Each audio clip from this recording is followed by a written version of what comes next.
Imagine you're scrolling TikTok on your lunch break. Right. You swipe past, like, my stand-up comedian.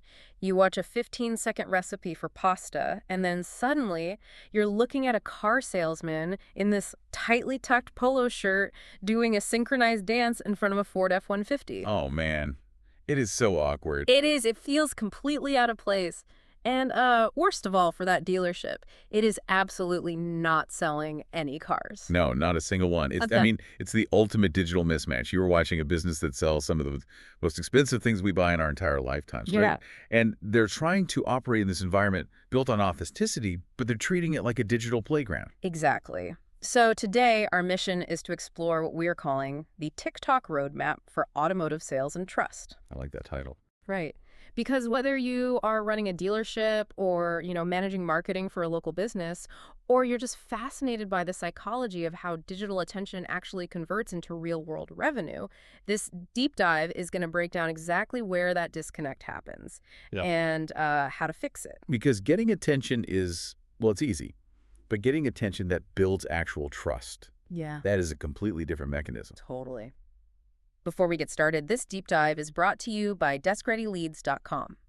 If your dealership is tired of leads with no context, no intent, and no real reason to buy, it may be time for a different approach. Visit DeskReadyLeads.com to see how we can help your dealership generate better conversations with buyers who actually have a reason to engage. Which honestly ties perfectly into our focus today. It really does. You want buyers who actually have a reason to engage, rather than just scrolling past your dancing salesman. Exactly. So to understand how to get that engagement, we kind of have to look at the typical dealership strategy meeting. Oh, boy. Right. The sources point out that dealerships, they aren't ignorant to market shifts. Like, they know traditional ads on TV are getting ignored. Yeah, nobody watches them. And they know Facebook feels incredibly crowded, and Google search terms, they're getting more expensive every single quarter. It's so expensive. So they see that short-form video is the future, and they notice younger buyers are all over TikTok. So someone at the store inevitably says, hey, we need to be on TikTok. Which, the observation is totally sound. Yeah. Going where the consumer attention lives is just business 101. Right. But the execution is where the train just completely derails. I do understand the instinct, though. Like, if you are a business owner and you see teenagers getting 3 million views for lip syncing or, following some dance trend, human nature tells you, I just need to copy that format to get my brand seen. Sure. Why is that logic fundamentally flawed for a business, though? Well, it fails because it just misinterprets the utility of the platform for a business. Right. Dealerships start posting, and they use TikTok purely as a toy. A toy. Right. They do the dancing. Or a sales manager just points at floating text on the screen. Yeah. Or they chase a viral meme about 2 weeks after the internet has already moved on from it. Always 2 weeks late. Always. Oh. And here is the mechanical failure they're optimizing for entertainment, not trust. Which results in maybe a few thousand random views. Maybe a few teenagers leave a funny comment. Yeah. The whole store might gather around the morning meeting and have a good laugh about it. But then, the reality sets in. Right. 0 serious leads. No appointments are booked. Nothing. No one is pulling into the service lane. There is absolutely no measurable lift in showroom traffic. And because they measured success by the wrong metric, viral views instead of localized trust, the dealership throws their hands up and falsely concludes TikTok doesn't sell cars. When in reality, their specific strategy didn't sell cars. Exactly. It's like showing up to a professional high-stakes networking event and doing a backflip right in the middle of the room. Yeah. You'll get everyone's attention, sure. People will look at you. But absolutely no one is going to walk up and hand you a business card or sign a contract. You look active, but you don't look helpful. That is a perfect way to look at it. Yeah. And when the salesperson gets exhausted doing viral dances for 0 actual sales, human nature kicks in again. They panic. They panic and pivot to what they know. Traditional advertising. Oh, the 30-second commercial approach, Yep. which, according to the sources we have, is an even faster way to ruin your presence on the platform. It is the absolute worst thing a dealership can do on TikTok. You cannot take a television commercial and just upload it to a short-form video app. But we all know the exact script, too. Like, you can probably hear the booming radio voice in your head right now. Oh, absolutely. Huge savings this weekend. Come see us today. We have an inventory available. Get approved now. Family owned and operated since 1985. Right, and think about the mechanics of the TikTok algorithm for a second. The app measures user watch time in milliseconds. Milliseconds. Wow. Yeah. If a user recognizes a corporate logo, Right. or, here's a generic sales pitch, they're going to swipe away in about half a second. Instantly. And when thousands of people do that instantly, the algorithm flags your video as incredibly boring and actively buries it. It literally stops showing it to anyone. So the platform literally punishes you for sounding like a corporation. Exactly. I mean, unless your offer is so wildly compelling that it breaks the mold, like, I don't know, selling a car for $1, a polished, overproduced corporate ad is dead on arrival. Yeah. People open TikTok to be entertained, sure, but they also go there to be educated, surprised, or helped. They want to see a real human being. So if they shouldn't sound like a traditional dealership, who are they supposed to sound like? They need to sound like local, accessible experts, Mm-hmm. real people at the dealership explaining something genuinely useful to the person watching. Okay, give me an example. Imagine a finance manager sitting at their desk, talking directly into their phone Mm-hmm. and breaking down how bank approvals actually work. Or a used car manager explaining the exact criteria they use to evaluate a trade-in. Or like a bilingual employee explaining the buying process step by step in Spanish. Yes, perfect example. Because that feels completely different from an ad. It's direct, it's helpful, and it leverages the actual people inside the building rather than just the building itself. Because people do not trust faceless buildings. They trust other people. If you, as a consumer, watch a video of a service advisor explaining something clearly and honestly online, you are subconsciously building a relationship with that person before you ever walk through the physical doors. That makes total sense. And it shifts the whole conversation from how to deliver the message to what the message should actually be. Yeah. And the sources note a really common trap here. Most marketing meetings start with the question, so what trend should we do today? Which is a recipe for chasing your own tail. The question that actually drives revenue is, what customer problem should we explain today? Because dealerships have an absolute goldmine of content ideas walking through their doors every single day. Oh, endless ideas. Think about the last time you bought a car. You probably had a dozen questions running through your head. The sources emphasize that customers ask the exact same questions daily, like, why is my payment so high? How much is my trade really worth? Can I get approved with bad credit? Is leasing better than buying? Exactly. These aren't just FAQ topics. No, they are the fundamental pain points and friction areas of automotive retail. Let's look at the psychology of the monthly payment, for example. Yeah. Payment confusion is a massive source of tension. Right, because as a buyer, you see a vehicle price online, say $30,000. Yep. You do some quick mental math on your phone calculator, divide it by 60 months, and assume your payment will be exactly $500. Which it never is. Never. You walk into the dealership, sit down at the desk, the salesperson slides over a piece of paper showing a payment of $650, and instantly you feel like you are being scammed. But you aren't being scammed. The tension comes from a lack of education. The customer's mental math didn't factor in state taxes, dealership fees, the interest rate, the loan term, or, whether they owe more on their current car than it is actually worth. So a smart TikTok strategy intercepts that exact moment of friction before it even happens. You make a video titled, "Why a cheaper car doesn't always mean a cheaper monthly payment." Yes. You explain the variables. You explain that two different people can look at the exact same vehicle and get completely different monthly numbers based on their credit profile and the lender's structure. You are literally giving the consumer the cheat code to understanding auto finance. Okay, let me stop you there and push back a little, because Yeah. the sources also talk heavily about trade-ins. Okay. They suggest explaining to customers why their trade-in isn't worth the retail price they saw on Kelley Blue Book or Auto Trader. Right. If a dealership makes a video specifically telling people, hey, your car isn't worth what you think it is, doesn't that risk making the customer angry before they even leave their house? I mean, it feels like you're starting the relationship by delivering bad news. It's completely natural to fear that, but the mechanics of trust actually work the other way around. Really? Yes, it is radical transparency. Ah. You have to explain that the retail price online doesn't account for the dealership's reconditioning costs. New tires, brakes, detailing, plus wholesale market risk and vehicle history. And that transparency actually defuses anger. Walk me through how that defuses it, though. Because nobody likes hearing their car is worth less. Okay, think about the traditional dealership dynamic. It is inherently adversarial. It's very true. You walk in expecting a negotiation fight. When the dealer eventually has to break the bad news about the trade value at the negotiation desk, the customer views it as a tactic to steal their money. Right, they think you're just lowballing me so you can make a bigger profit. Exactly.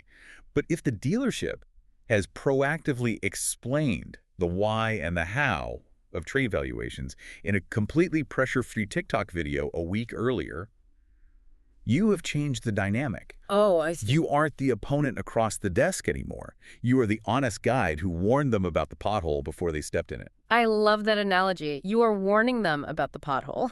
And the sources point out another massive pothole for buyers' negative equity, Oh, which is a pretty complex financial concept to try and explain in a 60-second video. but it is crucial. I mean, you have to explain that negative equity is like trying to run a marathon while dragging your old pair of running shoes behind you on a rope. That's a great visual. Right. Trading in a car you owe too much on doesn't magically erase the old debt. The bank just rolls it into the new loan. You are carrying the weight of both cars. Explaining that clearly builds immense credibility. And that same logic of education over aggression applies perfectly to credit, too. 100%. A lot of buyers are terrified of the credit conversation. They might have a thin credit file, some past late payments, or no cosigner. And how do most dealerships market to those specific people? Oh, the loudest, most aggressive ads imaginable. Bad credit, no problem. $0 down, guaranteed. We finance everyone. It just feels predatory. And practically speaking, it sets up totally unrealistic expectations for when that person actually arrives at the lot. It is setting the sales team up for failure. TikTok offers a path for education without shaming.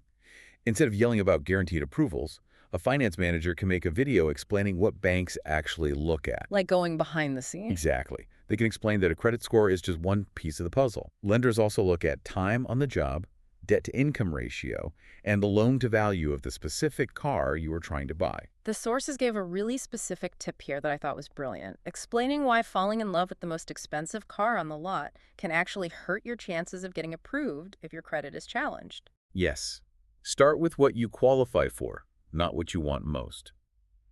If you explain the mechanics of bank risk to a buyer, you empower them, Right. you attract buyers who actually need your guidance, and you instantly separate your store from the dealership down the street screaming on the radio. Well, and this ecosystem of solving problems goes way beyond just the sales floor, too. It does. The sources talk about applying this to the entire operation, starting with fixing the dreaded vehicle walk-around video. Oh, the standard walk-around is usually just a salesperson panning their phone camera across a piece of metal saying, "Look at this beautiful 2022 SUV. Come buy it." So boring. Viewers swipe past that instantly because it completely lacks a buyer angle. It's just showing features, right? Not explaining fit. So instead of saying, here is a Chevy Tahoe, a strategic video says, here are 3 reasons this exact Tahoe makes sense for a family that has just outgrown a standard sedan. Or, this is the exact used Corolla I would show someone who needs ultra-reliable transportation and wants to keep their monthly payment strictly under $350. You are contextualizing the inventory for a specific human need. And it doesn't stop at sales. The deep dive sources highlight what the industry calls fixed ops, the fixed operations side of the business, which includes the service and parts departments. Right. This seems like a massive, untapped gold mine for content. It is pure utility. Everyone who owns a car eventually needs service. You can make videos about the 3 signs your battery's going to fail before the summer heat hits. Oh, that's good. Or physically show what a dirty cabin air filter looks like compared to a brand clean one. Yeah. You are answering questions people are literally typing into Google. There was one specific pivot mentioned in the sources regarding the service drive that I thought was an absolute masterclass in sales psychology. The repair versus trade pivot. Yes. You do a video about facing a major repair bill, say a blown transmission, and you end the video by saying, if your repair estimate is starting to feel bigger than the vehicle is actually worth, ask us to compare a repair versus trade option before you spend that money. It is such a seamless transition. Yeah. You are connecting the service drive right back to the sales floor, but it doesn't feel pushy at all. Yeah. You are genuinely offering them a financial off-ramp for their broken car. And the parts department can do the exact same thing. A video explaining why OEM parts, meaning original equipment manufacturer, like the actual factory parts, fit better and last longer than the cheap universal ones you buy off a random website. Yep. Or explaining why your vehicle's VIN number is so crucial when ordering a replacement part. See, those videos might not get 1 million views, but the intent of the person watching them is incredibly high. Right? And the same principle applies to vehicle acquisition. Dealerships constantly want to buy used cars directly from the public to stock their lots. But posting a graphic that just says, "We buy cars," is boring.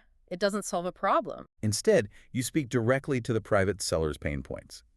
A video that says, before you list your car on Facebook Marketplace and spend your entire weekend dealing with strangers, lowball offers, and people who never show up, let us give you a local, guaranteed buy offer in 15 minutes. Wow. You are solving their headache. Okay, so if you are listening to this, whether you run a dealership or any local business and you're nodding along, the natural next question is about execution. Right? How to actually do it. Exactly. How do we operationalize this day to day? How do we know it is working? Well, the sources introduce a concept called the salesperson test, and it is the ultimate filter for your content strategy. I loved this part. The test is simply, could a salesperson physically text a link to this video to a real customer in the middle of a conversation? That is a brilliant metric because salespeople use a CRM, a customer relationship management database, to track their leads and follow-ups. If a customer texts the salesperson saying, "Hey, I'm really upset about the trade value you gave me," the salesperson can reply with the video explaining how trade-in reconditioning works. Exactly. If they can text a credit education video to a buyer who is ghosting them because they are scared of getting denied, the video is a massive success. It becomes a tool. Right. But if the video is just a teenager doing a trendy dance, the salesperson can never use it. It fails the test. Another crucial element of execution is localization. The sources stress this heavily. If you are a dealership in Houston, you need to talk about Houston. Mention the horrific local commute, the specific weather patterns, the local industries. A hook that says, if you are commuting across Houston every day, fuel cost and seat comfort matter more than you think, immediately signals to the viewer that you are a local neighbor. Yeah, you're one of them. You aren't just a generic national car page that the algorithm randomly dropped on their screen. You are part of their community. But to get that kind of targeted, local, strategic content, there has to be management involvement. And the sources warn against a very common trap here. Do not let the youngest employee run the entire social strategy alone. We see this constantly. A dealership wants to get on TikTok, so they hire a 19-year-old because they quote-unquote understand the app. Right. And that young person is probably fantastic at execution. They know how to shoot video, they know how to edit quickly, they know the interface. But they do not understand the mechanics of automotive retail. Precisely. They don't know what specific inventory has been sitting on the lot for 60 days and needs to move. They don't sit in the finance office, so they don't know what objections the finance managers are fighting this week.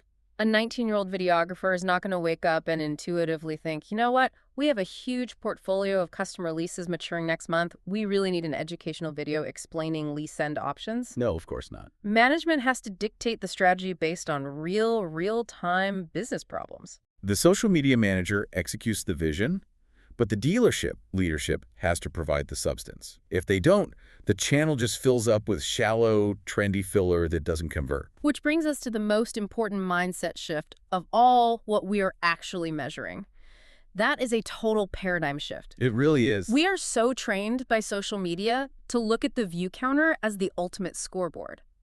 But 1 million views from teenagers in another country does not put a single buyer in a local showroom. Dealerships need to stop measuring random views.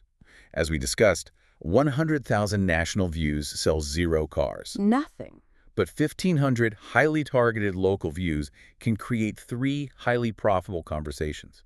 You have to measure the metrics that indicate intent. So what should they be looking at on the dashboard? Track profile visits. Look at the direct messages you're receiving. Monitor the comment section for local questions. Count how many times users click the link in your bio to start a lead form. That makes sense. And most importantly, measure how often your own sales staff is pulling these videos up to show customers or texting them out. It is about recognizing that TikTok is not some isolated marketing experiment living on an island. It is the very top of your sales funnel. Exactly. It is an extension of the CRM. It warms the audience up so thoroughly that when they finally submit a lead online, your salesperson's first phone call isn't a cold pitch. It's continuing a conversation that your video's already started. And achieving that requires consistency. But let's be clear, consistency does not mean posting garbage every single day just to feed the algorithm. No. Bad consistency is just adding to the noise. Yeah. You need a structured operational week. I love the idea of a structured week. Like every Monday is a finance tip, every Tuesday is a deep dive into trade-ins, Thursday is a service and parts tip, Friday is a highly targeted walk-around for a specific type of buyer. It gives your content a predictable rhythm. It creates an engine of trust. Mm. You aren't waking up every morning panicked, scrolling the app, wondering what silly trend you have to copy today. You were just answering the mail. So, bringing this all together, the mission of this deep dive was to figure out how dealerships, and really any local business, can actually win consumer attention and convert it. Right. And the answer is surprisingly grounded. The goal on a platform like TikTok is not to become famous. The goal is to become familiar, trusted, and deeply useful in your specific local market. By proactively answering the questions that people are already asking, you win the trust before the customer ever submits their contact information. And that reality raises a much larger, somewhat provocative question, one that goes far beyond digital marketing. Oh, I'm listening. If radical preemptive transparency and education are the ultimate cheat codes for winning trust and market share online, what would happen if dealerships applied that exact same lack of friction to the physical showroom floor? Wow. Think about it. If your TikTok is completely transparent, answering every question honestly, but your physical desk negotiation is still playing the old adversarial games, you haven't actually solved the friction problem. You've just moved it from the internet into your lobby. That is an incredible point to end on. You cannot be an honest educational guide on a smartphone screen and an old-school adversary in the showroom.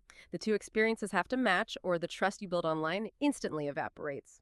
Thank you for joining us as we unpack this roadmap today. We will leave you with that contrast to ponder, and we will catch you on the next deep dive.